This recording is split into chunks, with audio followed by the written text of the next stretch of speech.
So I went and spoke to my friend, this religious Christian friend of mine, and I said, look, I've investigated all the religions and I can't find what I'm looking for. And he said to me, well, what have you investigated? And I said, oh, well, look, I've investigated Christianity, I've investigated this ism, this, that, all the isms.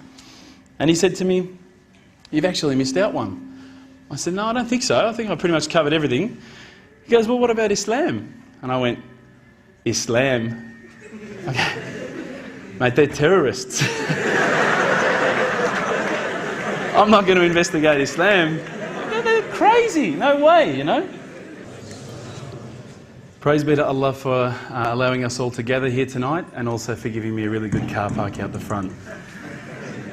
Basically tonight I wanted to talk a little bit about my way to Islam. I, like Brother Clay there, grew up in the country. We had a farm. We also didn't have very much fun with chickens. And again, likewise, we didn't have any television. We were left to play amongst ourselves, make our own fun. And I guess I was left on those cold winter nights to contemplate about life when I was 4 years old and think about, you know, was there more to life? And I didn't really think that much about it, to be honest. When we moved to the city, I remember my best friend at the time, who really it was only happening to be my best friend because we sat together in grade 3. He was a very devout Christian. Now, his parents were devout Christians. He was obviously just dragged along to church. But my whole life I'd never been to a church, not once. My parents had always said, when you die, you're worm food. That's it. There's no afterlife. You're not going to come back as a bird or an ant or anything. That's it. Nothing. And they basically believed that because they'd been dragged along to church all their lives. And they hated every minute of it. So when we grew up, they basically told us there's nothing else. Alhamdulillah, that gave us our own opportunity to basically think about what we believed. And they didn't force us to believe or disbelieve anything. Now, my first spiritual experience happened in grade 3 when I was 8 years old. My friend, who I used to sit next to, best friend, and I used to have this thing where we'd say, swear on our friendship. You know, if you say something and you mean it, you better swear on our friendship. Which, I mean, was a friendship for about 3 weeks, so it wasn't really a really big deal. But it still meant a lot. One time, one thing was particularly important to him. And he said, listen, bro, I'm not going to get you to swear on our friendship. I'm going to get you to vow to God. Now, I remember thinking to myself, vow to God? Oh, you know, what's that mean? My friends said to me, it means if you lie, you're gone. You can't lie on this one, right? You can swear on our friendship and you can lie, but on this one, it's all over. And I went, what do you mean? He goes, well, God's everywhere. Now, obviously, he's Christian, so he's explaining his belief. I go, what do you mean God's everywhere? I can go to the toilet and he's there with me as well. What are you talking about? He said, he'll find you if you lie. And the worst part was I was lying. And I did vow to God. And that night, first spiritual experience, I was so scared that God was going to kill me in the middle of the night. Because I had no understanding of God or this or that, but I thought, I've lied and I've vowed to God, I'm a goner. Alhamdulillah, I'm not. And I made it. Anyway, this friend and I, obviously, we actually been friends for 19 years. Alhamdulillah, we're not friends anymore. But we were friends for quite a while.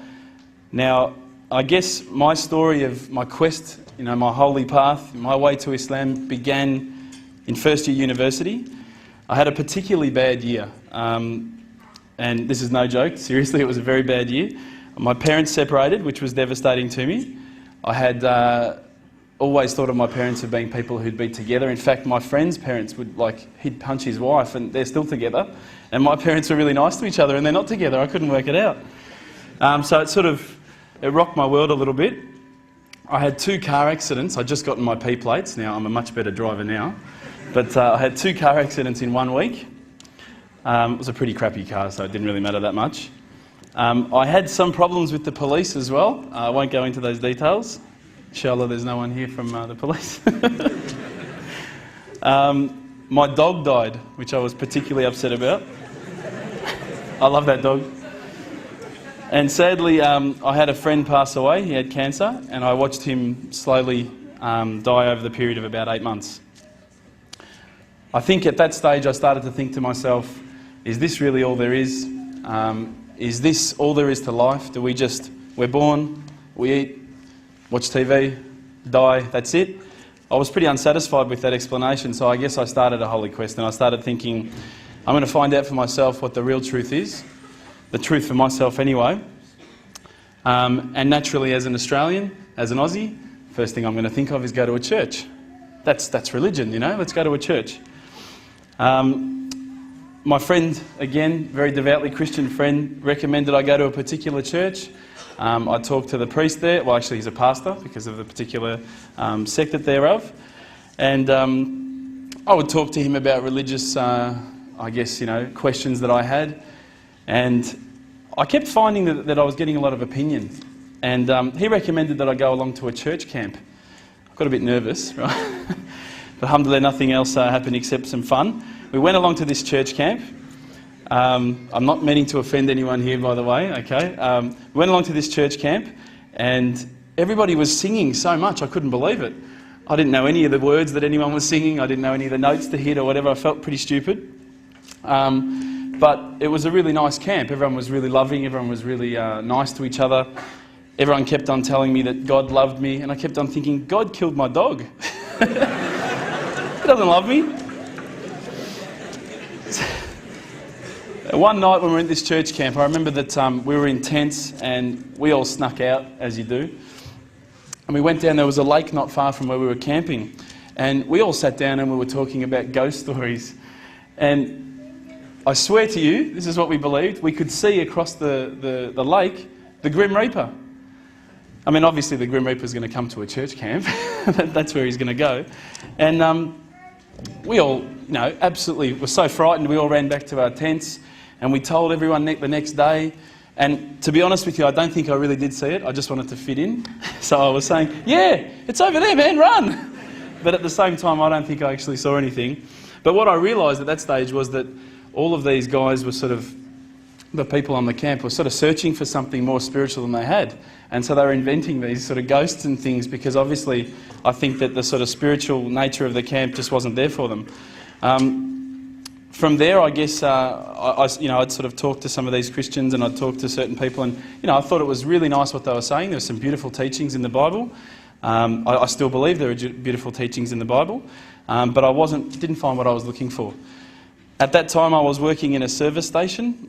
You've probably paid me for some fuel in the past. It was quite a while ago, but I'm sure you have. And I was working alongside a Hindu. Now, we're not talking Apu from The Simpsons or anything like that, but lovely guy. He was studying as well at the same university, at this university, at Melbourne Uni. And we would have these deep theological debates at about midnight while people were buying their gas. You know, they were taxi drivers, this and that. And one of the things that I kept on asking him is, you know, talk to me about all these gods. I don't understand. How come you have to have all these gods? He goes, no, well, there's all these gods and there's a certain number of gods that are more powerful. I said, but seriously, bro. What's the deal with the guy with the elephant head? Come on, you know, he's got a few arms, he's got an elephant head. Come on, what's going on there?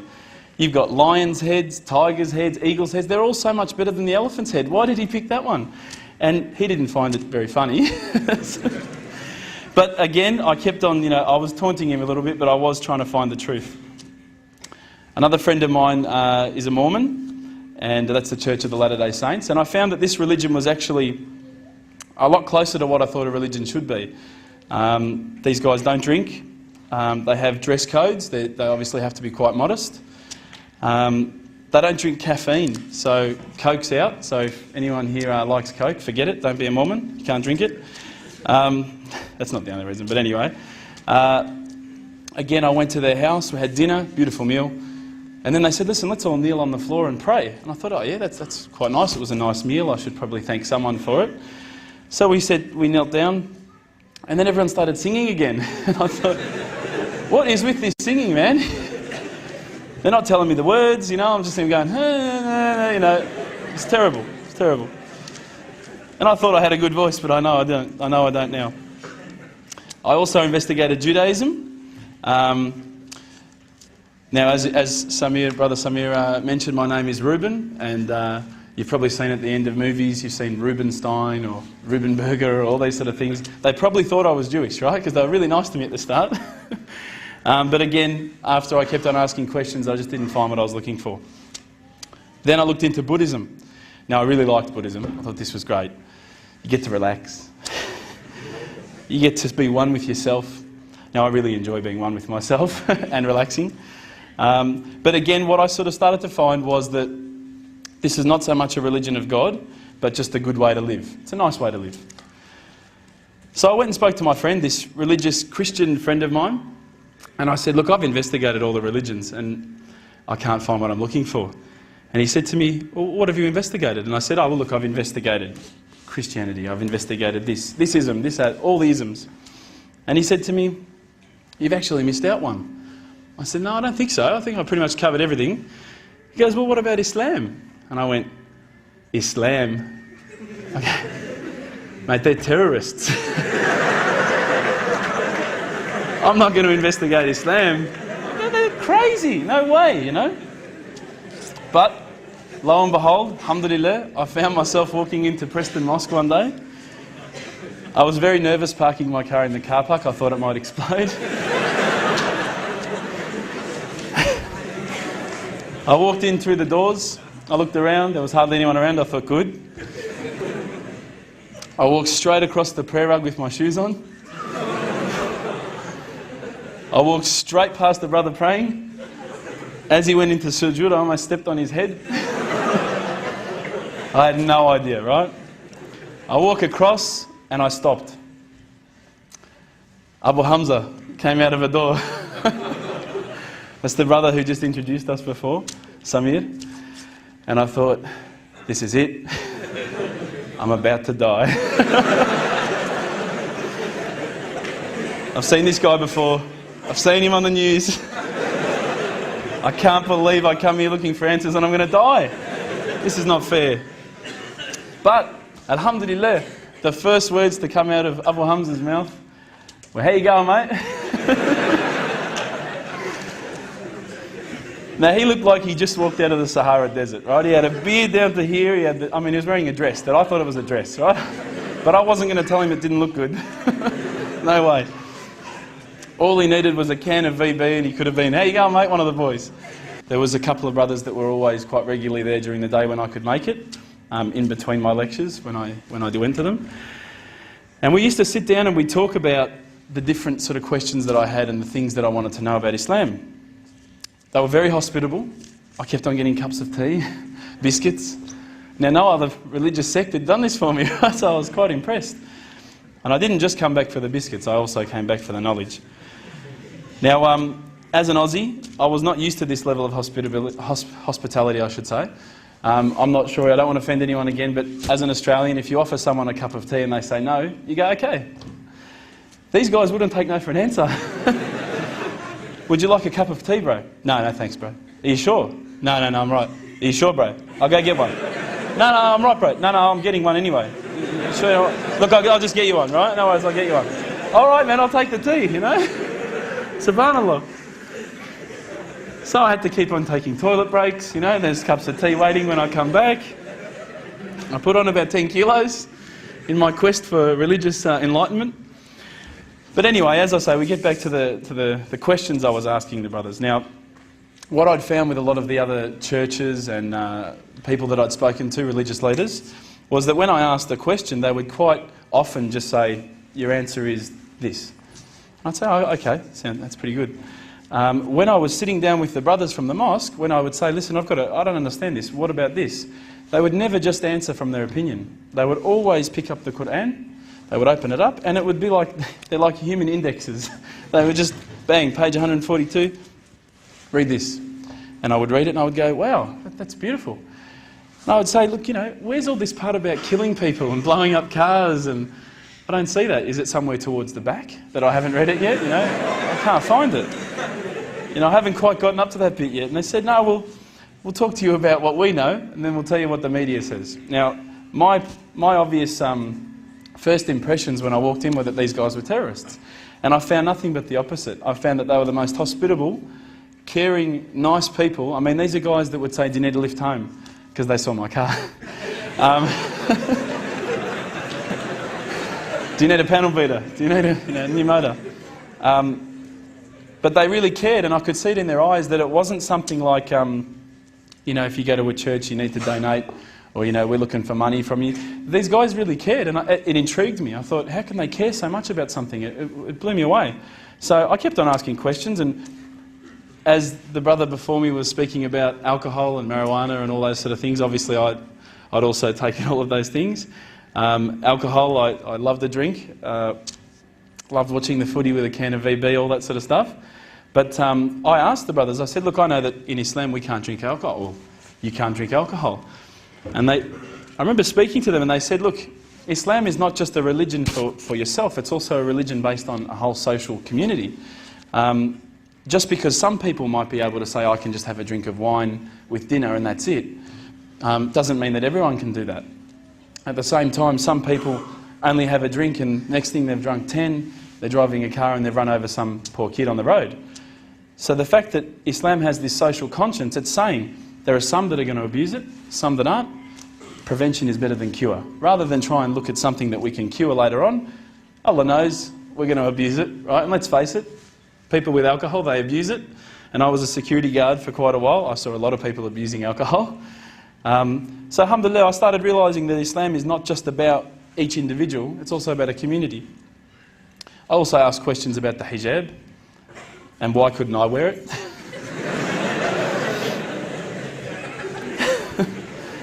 How come I can have 4 wives? How come she can't have 4 husbands, huh? But every time I'd ask these questions, I'm not going to answer them tonight because I'm not giving a lecture. You'll start laughing at me even more. They would still give me reasons, and as an Australian I would still struggle a little bit with some of their reasons, but the more and more I thought about this whole social idea of Islam working as a community, I realised that all these things really fit well together. It's very difficult from an outside point of view to think, okay, the scarf, or okay, the beard, or okay, the kebab, okay, the abaya, whatever. But once you start actually looking inside the religion working as a whole unit, as in implementing every step of the way, it starts to make sense. And it started to make sense. But again, I didn't want to just make a leap of faith because I wasn't looking just to say, hey, that's my religion. These guys have got panel beaters, mechanics. These are the guys for me, right? I wanted to actually find something that for me really made sense. One night, I was sitting at home. Now, I apologise to some people who may have heard this story. It's called the candle story. I was sitting at home and I thought to myself, I want to be, one with myself again. I want to get closer to Allah. So I lit a candle. I opened the window. I had the blinds drawn. It was a nice night, a bit warm, Thought this is about as spiritual as it gets, a candle. The Quran. I'm sitting there reading. And I stopped and I thought to myself, look, this is the time. This is my night. Tonight, Allah and me, we're going to have a bit of a conversation. We're going to bond. All I need from you, Allah, is just a sign. Just a little sign. Look, nothing too major, just maybe a bolt of lightning. Bolt of lightning for you, man. Come on, you created the earth. This is just a bolt of lightning. It'll be easy. So I sat there and I went, okay, go. And I swear to you, nothing happened. Absolutely nothing. I was really disappointed. I said, Allah, this is your chance. I'm here, I'm asking you. Where's my sign? Come on. I'll give you another chance. Maybe you were busy, it's night time here, it's busy over the other side of the world. I'll give you another chance. I said, look, this time don't worry about a bolt of lightning. Maybe I could just get a bit of a creak in the floor. Maybe I could hear a car backfire. Something that I'll know it's for me, but no one else will know, just between you and me. Again, I said, go. I'm waiting. And I waited. I think I waited about a minute. And that felt like a long time at the time. And nothing happened. Absolutely nothing happened. And I was really disappointed. I thought, I'm like on this cliff. I'm on the edge of a cliff. I'm about to jump into Islam and I just haven't been pushed. I haven't taken that little leap. So I thought, look, I'll keep reading Quran and I'll talk to the brothers. I'll say that I spoke to Allah and He didn't answer me. Didn't even get an answering machine. Nothing. So I turned the Quran, turned to the next page where I'd finished off. SubhanAllah, the very next verse that I read, for those of you who ask for signs, have we not shown you enough already?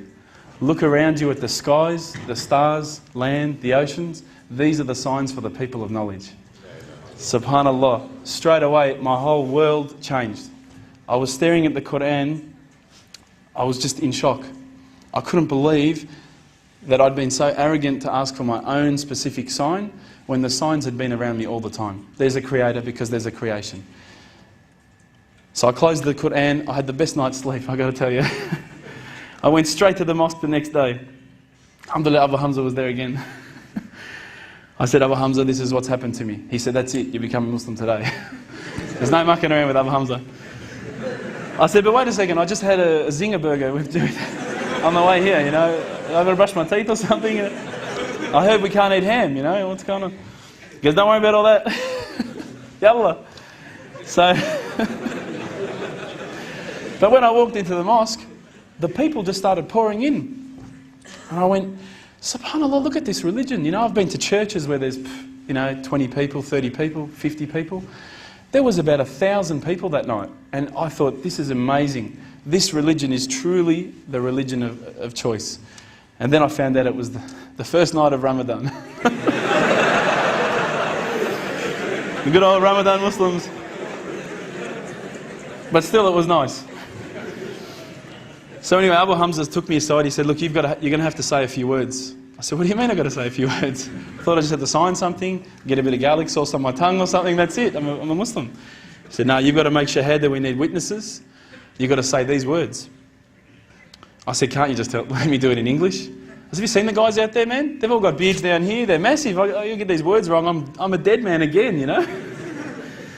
He goes, no, you have to say them, and trust me, bro, you know, trust me. And I did, and alhamdulillah, I did. I stood up in front of all the brothers, and to be honest with you, I was looking across this sea of beards. I was mesmerised. I started to say the words, and all the fear went out of my body and out of my heart.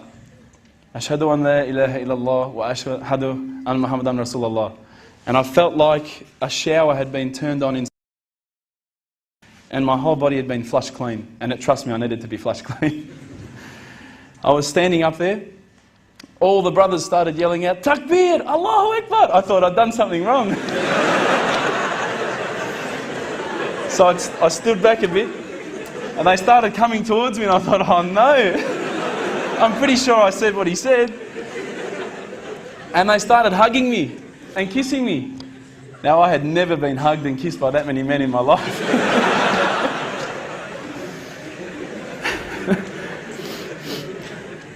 But I felt the brotherhood. Straight away, I could see people had tears in their eyes. And subhanAllah, I had tears in my eyes.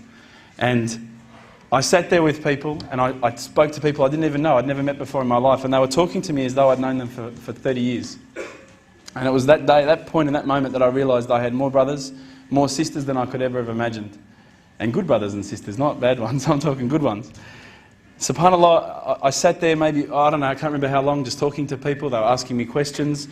I went home with such a beautiful feeling because I knew at that stage that I had a clean slate. It was my chance now to start again, to forget about the drinking, to forget about marijuana, dope, whatever, you know, anything else I'd done in the past, and to start doing good things.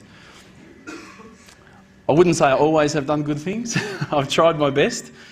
Sometimes we do stray.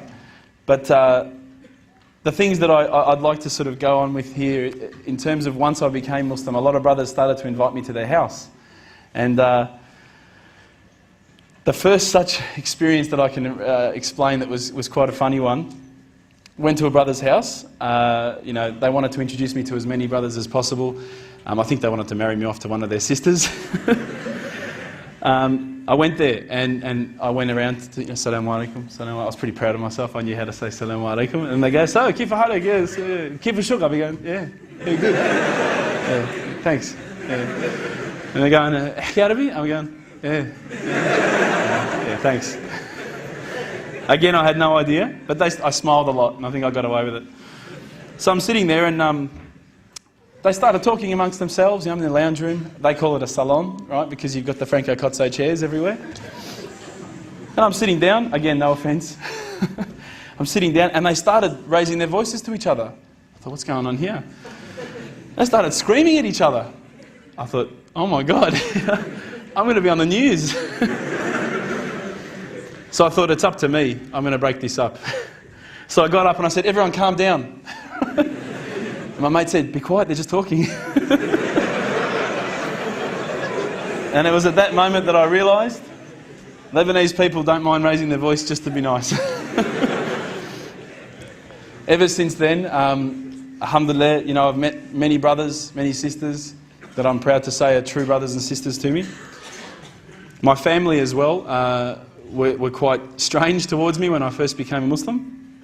I didn't actually tell them for about the first maybe 6 months until one day Mum caught me praying. I said I was cleaning the floor. So what's that? Oh, that's it. And then I told her. Mum was easy to convince. She went, well, and my mum's a beautiful lady. She said, whatever makes you happy, son. And that was beautiful. But my dad and my sister were very different. My dad was like, what? Have you got an AK-47? Have you got any grenades? I said, no, I'm not getting them till next week. It's all right. My father, I think, originally thought that I was going to be very strange towards him. Being separated from my mother, at that stage he had a girlfriend. He felt that I wouldn't approve. It was quite strange. It was a bit of a role reversal. I felt like his father and he was the son. What my dad actually said to me one time, which was quite a nice thing, he said, look, you know, as much as I don't know that I could ever believe what you believe, it's made you a nicer person. And as the other brother mentioned, obviously the fundamentals of Islam is that we have to respect our parents. Now, whether our parents are not Muslim, we still have to respect them, just as we have to respect our neighbours, respect anyone. And I was actually a lot nicer to my parents. I was kind of like, you know, get out of my way, I'm going out with my mates, see you later. And my dad's car broke down and he called me and I could come and pick him up. He was wrapped. And he said, you know, ever since you've become a Muslim, you're a lot more reliable. I said, inshallah, this is a Muslim trait, not a Lebanese trait. My sister also had a bit of difficulty with it. And again, I think it was centred around how's he going to think about us? What's he going to think of us? Once I explained to them that I'm not here to push my religion upon you. I'm just here to live my life. It's up to me, between me and Allah, how I'm going to do things. My sister actually now starts to agree with some things that I talk about. She buys halal meat when we go over, alhamdulillah. My mum only buys halal meat. I think we're keeping most of the butchers in, you know, they're keeping them, they can buy boats now, they can buy cars. All of my parents and everyone are buying halal meat. They actually say it tasted better. But obviously we know that there are reasons as to why we buy halal meat, not just because it tastes better. Ever since then I've been a lot happier. Things don't seem to get you down as much when you realise there's another purpose for you, that you're not just here to die, you're not just here to do 9 to 5 every day, work, go home, go to sleep, watch TV. Even just getting up and praying like the Fajr and praying each 5 prayers in the day, you feel like you've accomplished something. In Ramadan, again, you don't do much in Ramadan because you're starving, but at the end of the day when you get to break your fast, you usually do it with your family. I was always one to sort of love family, but I never had much. And ever since I became Muslim, I was sitting at tables with 30 people. I was sitting on the floor with 30 people. Alhamdulillah, you know, the feeling of brotherhood and community, I can't explain it to anyone who's never felt it. The only way I can say it is it's as though as soon as you shake someone's hand, they touch your hand and say, Assalamu alaikum, and you say, Wa alaikum salam. It's as though you could give them the keys to your house or your car. You can trust them explicitly and implicitly. You don't have to worry that they're going to go behind your back and steal your video recorder or anything like that, because you have that full trust. You know that there's that brotherhood bond. What I started to find was that I started losing my actual friends that I had before I was a Muslim and gaining a whole lot of new friends. I had friends saying to me, my old friends that is, saying, you're no fun anymore, bro, you know, you don't want to go out and drink anymore. And I'd be saying things like, well, drinking's no fun, you know, let's do this instead. But they still wanted to drink. And slowly but surely I lost most of my friends. But they weren't really my friends, I found in the end. Alhamdulillah, I gained all these new brothers. They're still what I consider friends. And inshallah, if you haven't felt the feeling that I'm talking about, I sincerely hope it happens to you at one stage in your life. I encourage you to investigate all the religions, and particularly Islam. I would say that one of my favourite verses, I'll end with this verse, is a particular verse that says, "Let there be no compulsion in religion, because the truth stands clear from error." Assalamu alaikum.